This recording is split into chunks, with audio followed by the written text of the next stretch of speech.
Hi guys, welcome back to my channel, and if you're new, welcome to my channel. My name is Stephanie Yates, Anya Steph Anya for short, and I'm a licensed marriage and family therapist. In today's video, we're going to be doing a highly requested video about how to address infidelity within a relationship. If you're curious, stay tuned. What's on your mind? Let's talk about today's sponsor, BetterHelp. BetterHelp offers licensed therapists who are trained to help and listen to you. You're able to talk to your therapist in a private space, an environment that you're comfortable with virtually. They have over 20,000 therapists who have all different sorts of certifications and licenses to provide you with the specific help that you need. In this case today, I wanted to focus on the help that you could garner from couples therapy. You know, there are times where you need a therapist who is specifically trained in communication, for example, or maybe a therapist who has a specialty in helping couples recover after infidelity. And if you are looking for something that specific, BetterHelp can help you find the perfect therapist for you. All you have to do is fill out a questionnaire to specify your needs, and within 48 hours, they'll have you paired with a therapist. And the great thing is, if you're not jiving with the therapist that you're assigned to, you can always change therapist at no additional cost to you. You can join the 2 million other people who have been able to successfully use BetterHelp and find a therapist by using the link below in the description box and get 10% off of your first month. And that's BetterHelp, not health. That's HELP. All right, guys, so I have gotten so many requests and questions about cheating and infidelity within relationships. And to be quite honest with you, I've actually steered pretty clear of this topic. And the main reason that I have steered clear of it is because the experience of infidelity and the approach to how to handle it is really unique for every couple. You have to factor in history, you have to factor in goals, you have to factor in motivation. So it is unique. So the very first step that I want you to do is remember that there is not one single approach that is perfect for addressing infidelity. What may have worked for your friend or even worked for you in a past relationship may not be successful in this one. Even if you've dealt with infidelity in this current relationship that you're in before, it still may not be the same approach that you're dealing with today. So the first thing I want you to do is remember that it is unique. You want to take the tips I'm giving you, take the tips you've heard from friends, things that you think would work for you, and find your perfect way to address what's going on in your relationship right now. So the second step that I want you to think about when it comes to infidelity is be clear on what constitutes infidelity or cheating in your relationship. When I'm working with couples, this is an area that we actually end up spending a lot of time on because you have one partner who thinks flirting is cheating and another partner who doesn't. These are the kind of things, if you aren't in a position where you've experienced infidelity in your relationship, you definitely want to be proactive in having these conversations. But if you're already even at the point where you have experienced infidelity, you need to talk about what that really means to each of you. These are some of the things that have come up in sessions the most, that have the most, I would say, gray area when it comes to whether or not it's cheating. Okay, so some things across the board, like cyber sex, if you are having inappropriate messages, pictures with the person online and your partner is unaware of this. Some of the things that have really been huge discussions and negotiations between my couples would be things like emotionally cheating. We are all pretty familiar with that now. What that means is that you are engaging with another person for your emotional needs, things that would typically be reserved for your relationship. So maybe you're talking to this person about a promotion that you won, or maybe you're talking to them about things that have affected you from your childhood, things that you are not comfortable sharing with your partner for some reason. And that leads to having deep feelings for this other person, this person you're starting to be in love with. That is what an emotional affair is. Kissing is another thing that, actually I've had a lot of couples have disagreements about whether or not that's cheating. It depends kind of on the type of friendships you have. I have some couples where they have friendships where kissing is a regular occurrence within the relationship, and they don't want to feel like their new romantic relationship is stifling them in their friendships or family even relationships. And so you definitely want to talk about that. Flirting and what constitutes flirting. Is it inappropriate comments? Is it inappropriate touches? This is not clear cut either. So as you can see, when it comes to what infidelity is, it's not always black and white, and you want to have a clear understanding of what you mean by that. But most often when I'm seeing couples and they're coming to me about infidelity, most often it has to do with a person having sex with someone outside of their relationship. So that's what I'll be focusing on, as that's what I see most often in my practice. Tip 3, I always encourage my couples, when you're coming up with this list, don't think about what you don't want your partner doing. That's what I hear most often.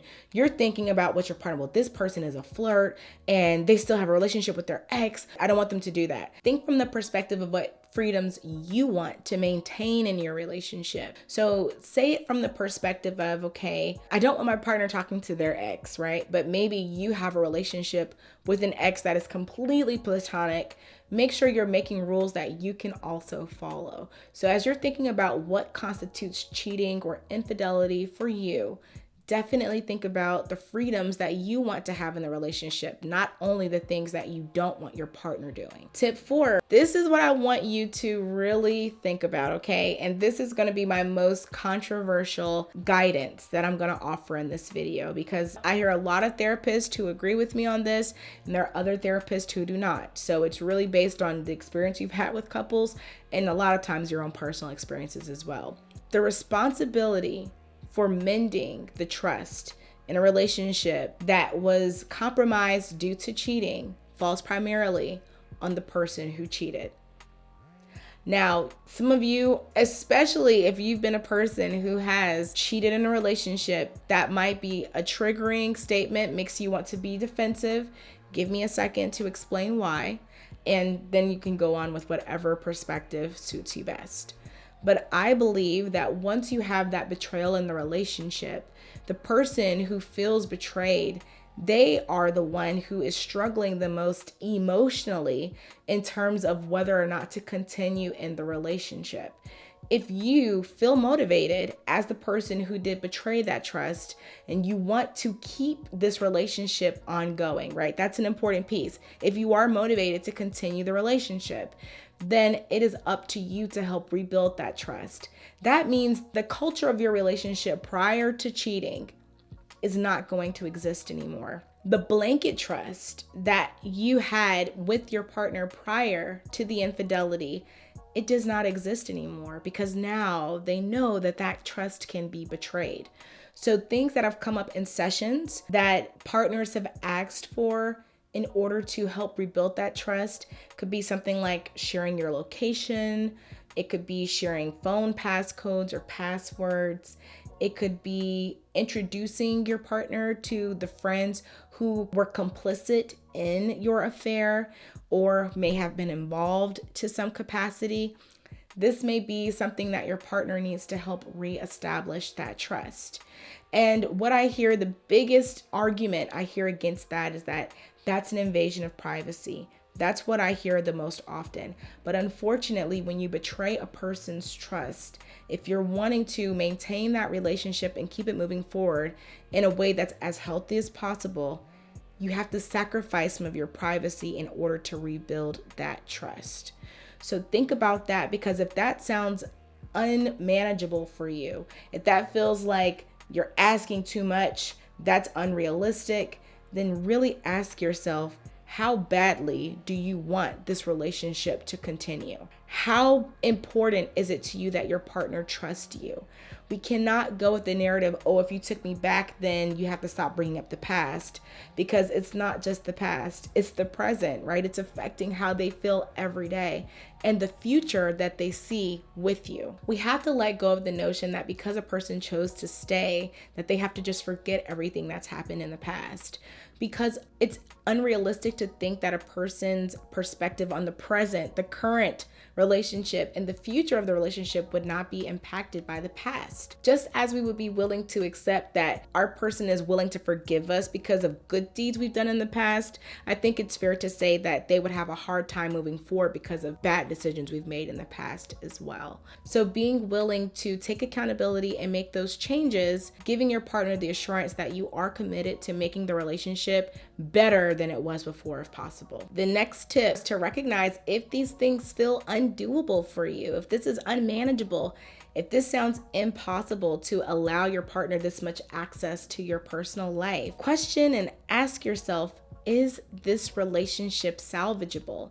Because if you're not motivated really to make those changes and do the things that they are asking you to help rebuild the trust, then you might not really be that motivated to continue in the relationship. And it might be more of just being comfortable in that relationship, but maybe not truly happy.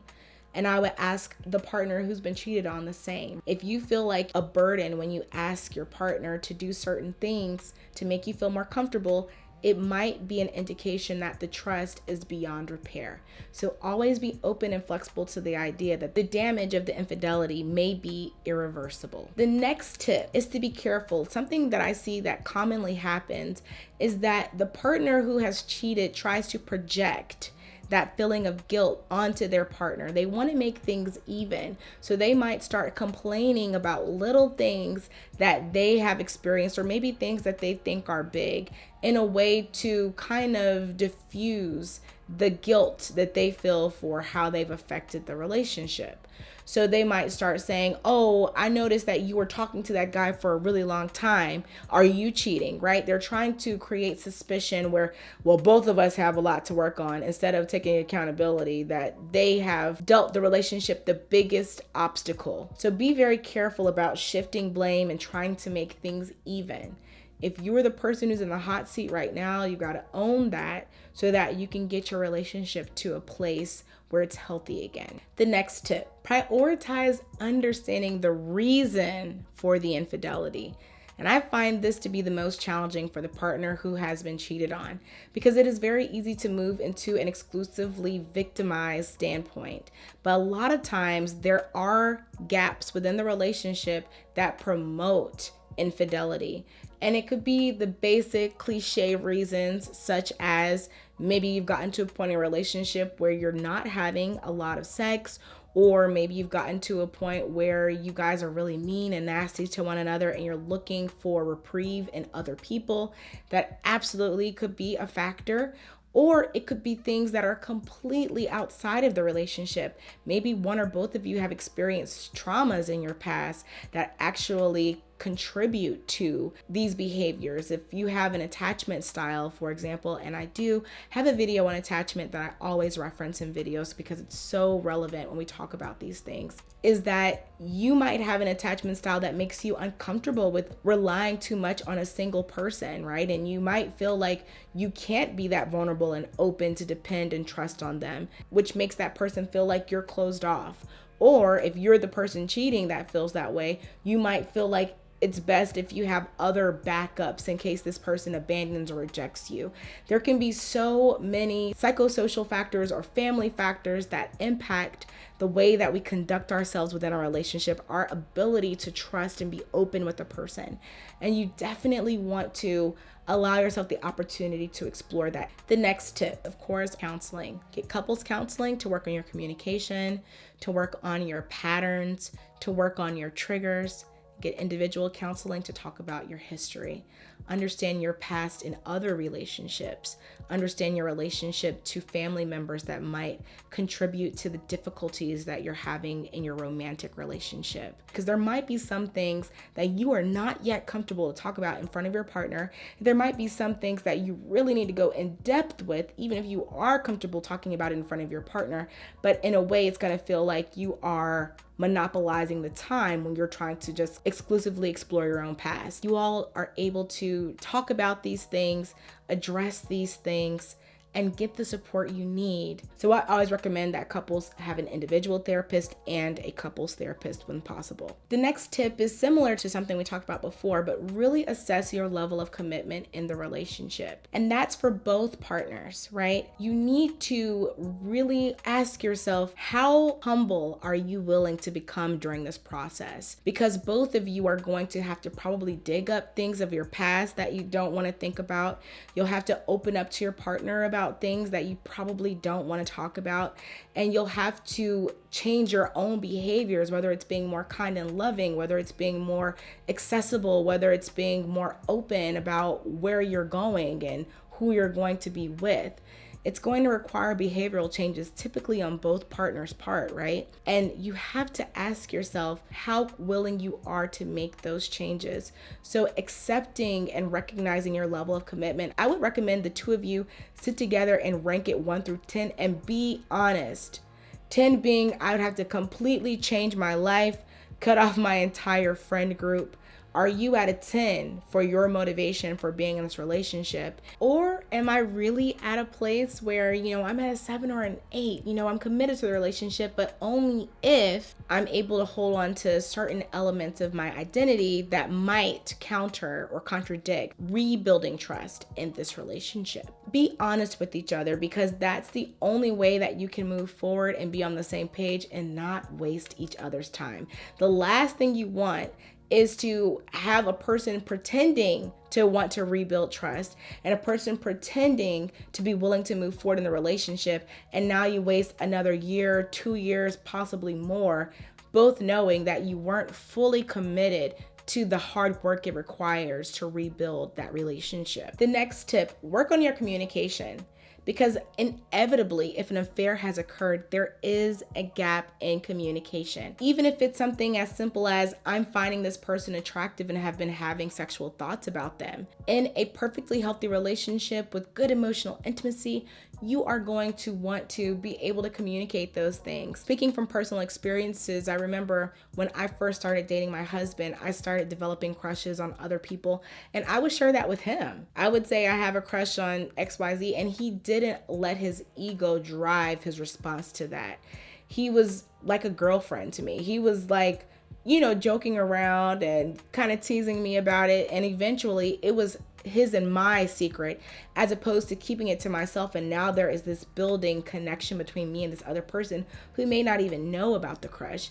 Now it's an inside joke between me and my partner. So being able to get to a level where nothing is off limits and you two can talk about absolutely any and everything is the goal. I know it's not easy to get there, but if you can get there, it's very rewarding to know that there is no element of yourself that needs to be hidden with your person. Last tip, you want to ask yourself if the structure of your current relationship is working.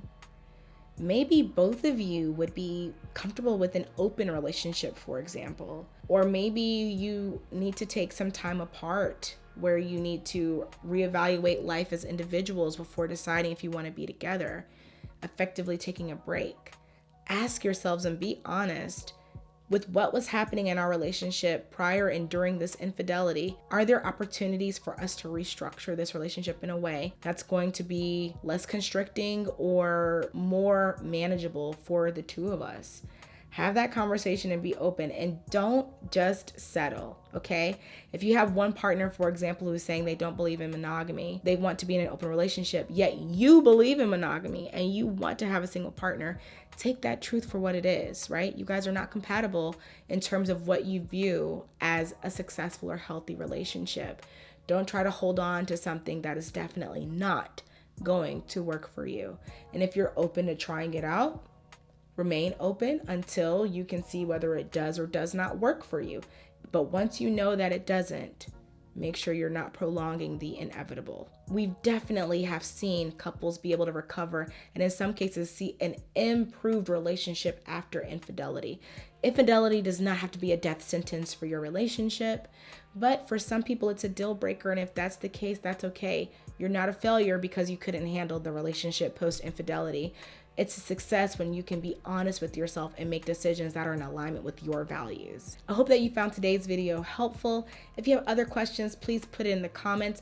And I really would love to hear if you are the person who's been in a relationship that had cheating, you've been able to make it to the other side. What worked for you? If you tried some things and it didn't work, share what didn't work for you, right? Let's get a conversation going, because I can only offer so much based on my clinical experience and personal experience. But if you are in a position where you've got even more insight, please share. We love to hear it. I ask that you subscribe to my channel and like this video. Be sure to check out BetterHelp in my description box below. Again, the link will be provided there. Again, my name is Stephanie Yates Anya Buile, Steph Anya for short. I truly appreciate you for watching this video until the end. That really helps me. So thank you, thank you, thank you. What's on your mind?